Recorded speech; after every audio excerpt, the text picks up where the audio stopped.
नमस्कार, आप देख रहे हैं एसबीटी न्यूज पर 4 दिसंबर सुबह 6:15 बजे राजस्थान की बड़ी खबरें। प्रधानमंत्री नरेंद्र मोदी ने 3 राज्यों मध्य प्रदेश, राजस्थान और छत्तीसगढ़ के विधानसभा चुनाव में भारतीय जनता पार्टी की जीत को ऐतिहासिक बताते हुए रविवार को कहा कि ये जीत सबका साथ सबका विकास की भावना की जीत है और भ्रष्टाचारी सरकारें पराजित हुई है। उन्होंने इस जीत को 2024 में हैट्रिक की गारंटी भी करार दिया। पीएम मोदी ने पार्टी मुख्यालय पर भाजपा कार्यकर्ताओं के विजयोत्सव समारोह को संबोधित करते हुए पार्टी की जीत को माताओं, बहनों और युवा साथियों व गरीब परिवारों को समर्पित किया और कहा, मैं उनके निर्णय के सामने नतमस्तक हूं। आज की जीत ऐतिहासिक है।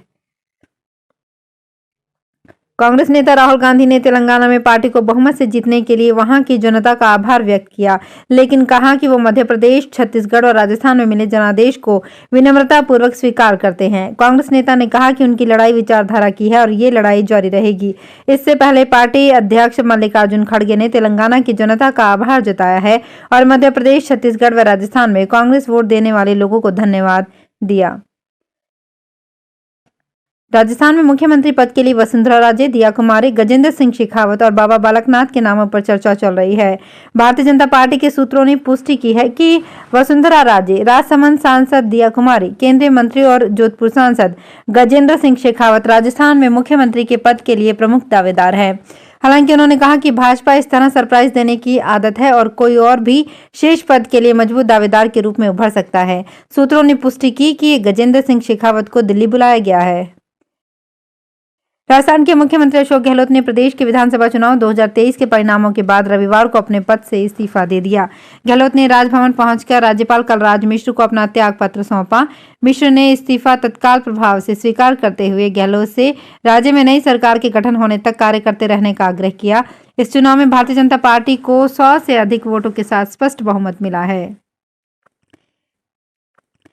देश की सबसे बड़ी इंजीनियरिंग प्रवेश परीक्षा जेईई मेन के लिए आवेदन प्रक्रिया जारी है। आवेदन की अंतिम तिथि 4 दिसंबर रात 9 बजे तक है। विद्यार्थी आवेदन की परीक्षा शुल्क का भुगतान 4 दिसंबर रात 11 बजे तक कर सकते हैं।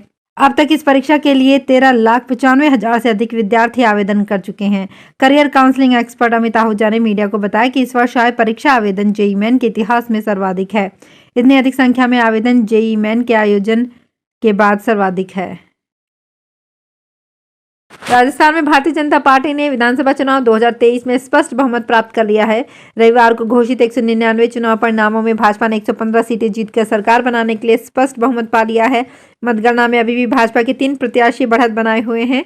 हालांकि भाजपा के दिग्गज नेता एवं नेता प्रतिपक्ष राजेंद्र सिंह राठौड़ एवं उप नेता प्रतिपक्ष डॉक्टर सतीश पूनिया चुनाव हार गए, जबकि पूर्व मुख्यमंत्री वसुंधरा राजे, पूर्व केंद्रीय मंत्री राज्यवर्धन सिंह राठौड़, सांसद दिया कुमारी, डॉक्टर किरोड़ी लाल मीणा, महंत बालकनाथ तथा पूर्व मंत्री वासुदेव देवनानी एवं अनीता भदेल सहित पार्टी के कई वरिष्ठ नेता चुनाव जीत गए हैं। भारतीय राष्ट्रीय विकासवादी समावेशी गठबंधन में शामिल दलों के संसदीय नेताओं की आज सोमवार को संसद भवन में बैठक होगी। संसद का शीतकालीन सत्र शुरू होने से पहले राज्यसभा में विपक्ष के नेता मल्लिकार्जुन खड़गे के कार्यालय में होने वाली बैठक में विपक्षी गठबंधन में शामिल सभी दलों के नेता हिस्सा लेंगे और इसमें संसद सत्र के दौरान विपक्ष की रणनीति पर चर्चा की जाएगी। केंद्रीय गृह मंत्री अमित शाह ने रविवार को कहा कि देश की जनता के दिल में सिर्फ और सिर्फ मोदी जी हैं और तुष्टीकरण तथा जाति की राजनीति के दिन अब लद गए हैं। विधानसभा चुनाव में भारतीय जनता पार्टी को मिली शानदार जीत के बाद शाह ने रविवार को सोशल मीडिया पर अपनी पोस्ट में कहा, आज के चुनाव परिणामों ने ये साबित कर दिया है कि तुष्टीकरण और जाति में बांटने की राजनीति के दिन समाप्त हो चुके हैं। नया भारत पॉलिटिक्स ऑफ परफॉर्मेंस पर वोट देता है। इस अपार समर्थन के लिए मध्य प्रदेश, छत्तीसगढ़ और राजस्थान की जनता को नमन करता हूं। राजस्थान विधानसभा के चुनाव परिणाम से भाजपा अति उत्साहित है। भाजपा ने पूर्ण बहुमत प्राप्त कर लिया है। इस चुनाव में भाजपा ने सांसदों को मैदान में उतारने का जो दांव चलाया वो पूरी तरह से सफल नहीं हुआ है। आधे सांसद पास तो आधे फेल साबित हुए हैं। सांसदों के स्थानीय विरोध के चलते 2 सांसद जीतना तो दूर तीसरे स्थान पर नजर आए हैं। सांसदों में सबसे अधिक मतों से जीतकर विद्याधर नगर से दिया कुमारी रही हैं। वे रिकॉर्ड 71,368 मतों से जीती हैं। जयपुर की 19 सीटों पर विधानसभा चुनाव के नतीजे आ चुके हैं। किशनपोल सीट से रिजल्ट के बाद कांग्रेस के अमीन कागजी रोने लगे। कागजी ने किशनपोल सीट से जीत हासिल की है। दूदू से कांग्रेस प्रत्याशी बाबूलाल नागर हार गए हैं। उन्हें भाजपा के प्रेमचंद बैरवा ने हराया है। हारने के बाद बाबूलाल नागर चुपचाप मतदान केंद्र से निकल गए। वहीं सुबह से लगातार पीछे चलने के बाद जब झोटवाड़ा सीट पर राज्यवर्धन सिंह राठौड़ आगे हुए तो वो मिठाई लेकर मतदान केंद्र पहुंचे। भाजपा ऑफिस पर ढोल नगाड़े के साथ जश्न शुरू हो गया। वहीं कांग्रेस ऑफिस में सन्नाटा छा गया। जोधपुर की 10 विधानसभा सीटों पर परिणाम आ चुका है। इस चुनाव में सीएम अशोक गहलोत भी अपने घर की सीटों को नहीं बचा पाए। अकेले गहलोत के अलावा जोधपुर में भी एक भी सीट पर कांग्रेस का विधायक रिपीट नहीं हो पाया। भोपालगढ़ में कांग्रेस के नए चेहरे गीता बरवड़ से जीत हासिल की है। वहीं कांग्रेस के विधायक दिव्या मदेरना, महेंद्र सिंह बिश्नोई, कृष्णाराम, मीना कंवर और मनीषा पवार को हार का सामना करना पड़ा। बीकानेर जिले की 7 विधानसभा सीटों पर मतगणना लगभग संपन्न हो गई है। नतीजों और रुझान के मुताबिक बीकानेर में भाजपा ने 7 में से 6 सीटों पर कब्जा किया है, जबकि नोखा की एकमात्र सीट पर कांग्रेस का खाता खुल पाया है।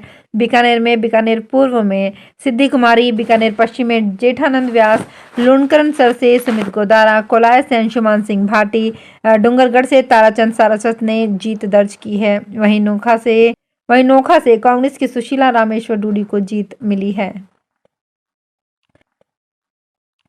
अजमेर के पर्वतपुरा चौराहे पर पॉलिटेक्निक कॉलेज के बाहर पुलिस ने भाजपा समर्थकों पर लाठीचार्ज कर दिया। भाजपा कार्यकर्ता और समर्थक यहां पॉलिटेक्निक कॉलेज के बाहर जीते हुए प्रत्याशियों के लिए भीड़ में नारेबाजी कर रहे थे। पुलिस ने बैरिकेडिंग कर पहले तो भीड़ को रोकने का प्रयास किया, लेकिन मामला बिगड़ता देख पुलिस को लाठियां चलानी पड़ी। सीकर विधानसभा की 8 सीटों का परिणाम आ गया है। जिले की हॉट सीट लक्ष्मणगढ़ से गोविंद सिंह डोटासरा ने सुभाष मारिया को हराकर जीत अपने नाम की है। वहीं दांतारामगढ़ से भी कांग्रेस के वीरेंद्र सिंह 7,997 वोट जीते हैं। इस सीट से वीरेंद्र सिंह की पत्नी रीटा सिंह जेजेपी पार्टी से मैदान में थी, वे चौथे नंबर पर रही हैं। सीकर की 8 में से 5 सीट पर कांग्रेस ने कब्जा किया है। वहीं भाजपा के खाते में केवल 3 सीट आई है। सीकर विधानसभा से कांग्रेस के राजेंद्र पारिक, नीमका थाना में सुरेश मोदी, फतेहपुर से हाकम अली अपनी सीट बचाने में कामयाब रहे। वहीं भाजपा ने धोद, खंडेला और श्रीमाधोपुर सीट अपने नाम की है। बाड़मेर जैसलमेर की 9 सीटों में से भाजपा ने 6 और कांग्रेस 1 और 2 बागी प्रत्याशियों ने जीती है। दोनों ही बागी भाजपा से हैं। कांग्रेस को एकमात्र बायतू की सीट पर हरीश चौधरी की जीत मिली है। बाड़मेर जैसलमेर में 2018 में भाजपा को एक सीट केवल सिवाना से मिली थी। इस बार ये स्थिति कांग्रेस की हुई है। पोखरण से मंत्री शाले मोहम्मद की हार हुई है, उनको भाजपा के प्रत्याशी प्रतापपुरी ने हराया है। जैसलमेर से छोटू सिंह भाटी भाजपा से जीते हैं, उन्होंने रूपाराम धंधे को हराया है। बाड़मेर जिले में रोचक और रोमांचक मुकाबले हुए हैं। इसमें शिव में चतुष्कोणीय मुकाबले में भाजपा से बागी रविंद्र सिंह भाटी की जीत हुई है, उन्होंने बागी निर्दलीय फतेह खान को हराया है। बाड़मेर में निर्दलीय प्रियंका चौधरी जीत गई हैं। तो फिलहाल खास खबरों में इतना ही। ताजा खबरों की जानकारी के लिए देखते रहिए एसबीटी न्यूज। धन्यवाद।